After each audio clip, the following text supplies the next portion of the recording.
you lie to the FBI, and now you're running for president.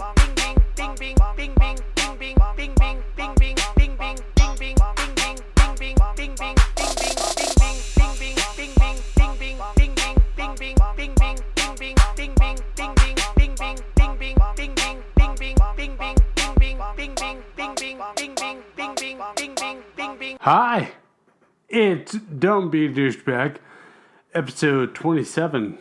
It's Tuesday, August 28th, 2018. This episode is The World Doesn't Know You Shit, Part 2. I have been diagnosed. I know it's been a while, and you've missed me, to my two loyal listeners. To say my life has been turned upside down is a massive understatement. After 3 years of undiagnosed neurological illness, 8 neurologists, multiple falls, multiple back injuries, using a cane, using a walker, using a wheelchair, after going to Stanford, after going to the VA in Palo Alto, and multiple other hospital visits, I had a genetic test done, and I have finally been diagnosed. I have, it's a mouthful, spinocerebellar ataxia type 1, or SCA1. It's a rare genetic disease that shrinks the back part of your brain, the cerebellum, which controls the balance, coordination, and speech. So that's why I always sound like a drunk asshole. What does it mean? Well, in a nutshell, at the ripe old age of 36, I have to medically retire. I'm unable to do my job, which is a fire captain and a paramedic, and I had to sell my home because it was a 2-story and a bit hard to take care of on a couple acres, so we had to downsize to a single level that accommodates my wheelchair and walker. At the pinnacle of my career and success, Jesus Christ himself drop-kicked me off the top of my fucking mountain. But did I lay at the bottom and cry? Did I ask, why God? Did I ask, why Allah, or whoever the fuck is up there? Yeah, I did. I did. I kind of felt better for myself. But then, yes, I stood back up and I made a plan. When you are devastatingly fucked, sometimes all you can do is get up and make a plan. So, that's what I did. Keep moving. That's my master plan.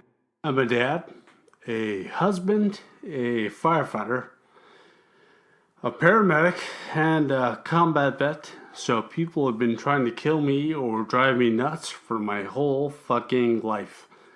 So this is just another thing that's trying to kill me. Get in line, motherfucker. So now I'll tell my story, and hopefully this will help someone else. This all started about 5 years ago with muscle fasciculations, which is little muscle twitching in my legs, in my calves mostly. And I also had terrible nighttime leg cramps. These cramps would get even worse after heavy drinking, which I did a lot of. After about 2 years of that, it progressed to clumsiness. I did CrossFit, bro! And I ran a lot, and I noticed that my running stride was off. And when I was doing, athletic type movements, I would lose my balance and I would drop stuff. And so I started having serious back injuries at work because I'd randomly trip or my legs would give out when I was carrying patients or EMS gear or, working on a fire or whatever. And I get cramps in my back, and I also get lower back pain. That eventually made it impossible to rest without taking muscle relaxers and Vicodin as well. I was headed down a bad path, to say the least. Back pain fixed with Vicodin, Soma, and lots of beer. Not a good way to live. So I went to go see a neurologist and find out what was going on. So my first neurologist had officially diagnosed me with being obese and older. So I'm a fat old guy. That was his official diagnosis. He kept saying we aren't young men anymore and we'd slow down and accept the fact that we're getting older. To me, that was bullshit, and he was a cunt, to say the least. I was struggling with things that I used to, that I was used to doing. I'd fall while climbing hills when I was doing wildland fires, which, never happened before. I'd struggle with weightlifting and with running, and I'm sleeping like shit. And I was always fucking tired, no matter what. No matter how long or how good I slept, I was always fatigued. And my neurologist and my primary physician equated that to being fatter and older. Yeah. So I saw a neurosurgeon because of my back issues. And he found some bulging discs in L4 and L5, which is, your classic firefighter EMS injury. He did a neural assessment on me and found a bunch of different abnormalities, but nothing was really making sense. But there were some neurological findings that suggested I was having upper motor neuron issues.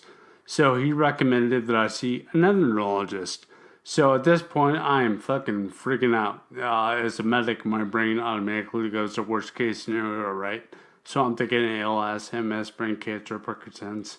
What the fuck out of this? I'm gonna die in my 30s. I can barely fucking walk. And it's all because I'm fatter and older.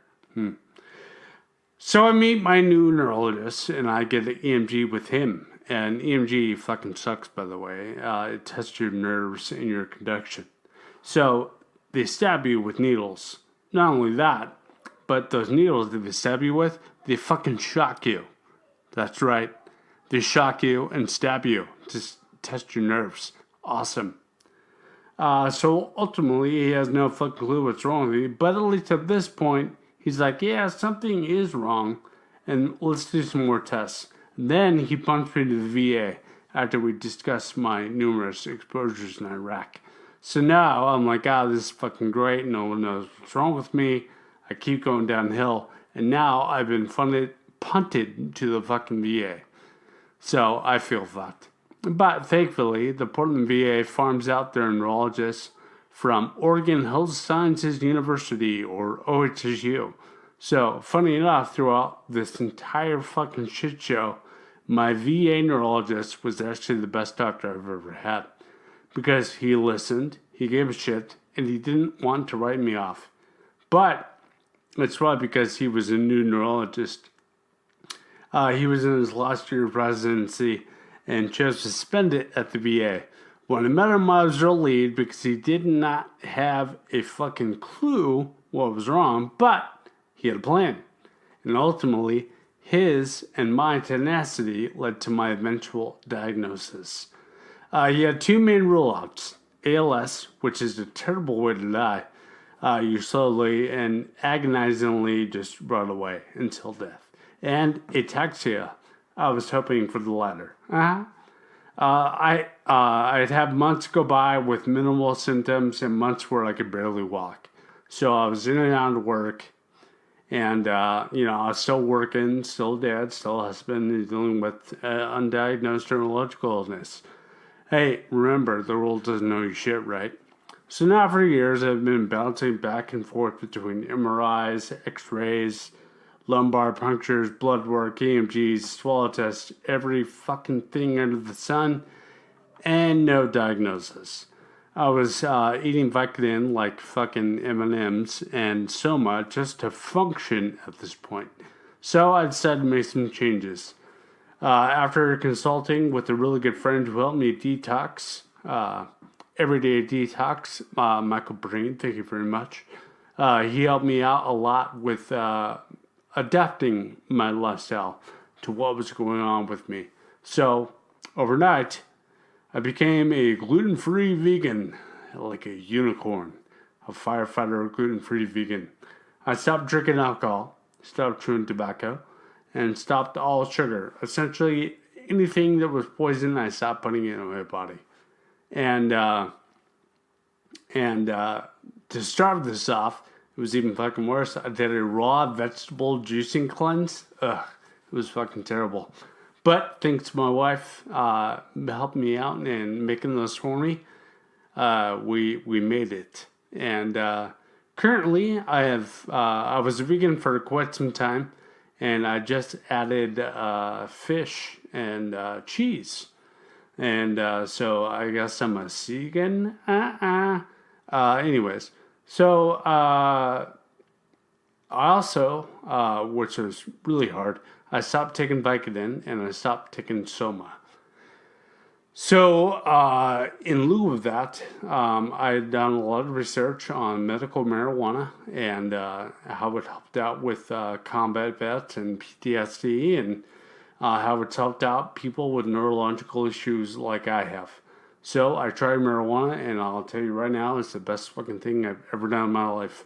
It's helped me sleep, it alleviates my symptoms, and I'm not addicted to it.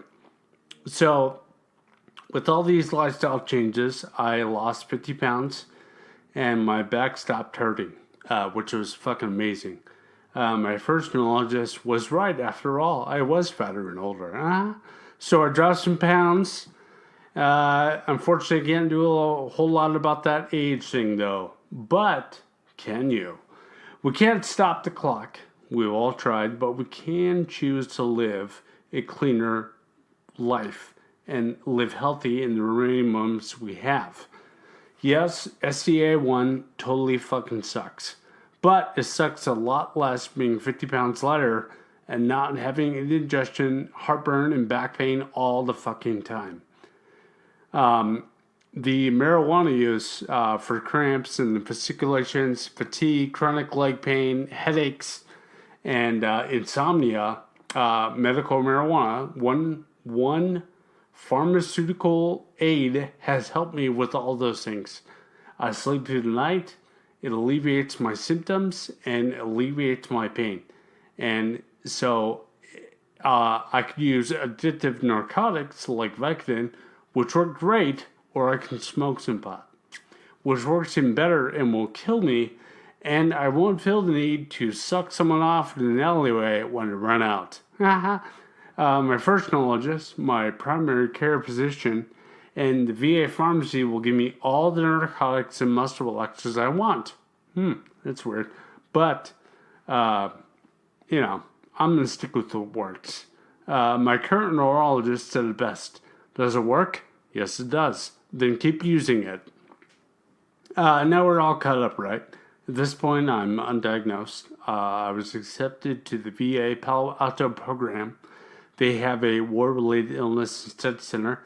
My last episode took us down the journey of that. That was a fun week. 4 days, 8 doctors later, I got a whole lot of nada, except for one small growth on my kidney. A glimmer of hope, right? I hope at this point I have kidney cancer. Sounds pretty fucked up, right? Well, let me explain. Paraneoplastic syndrome.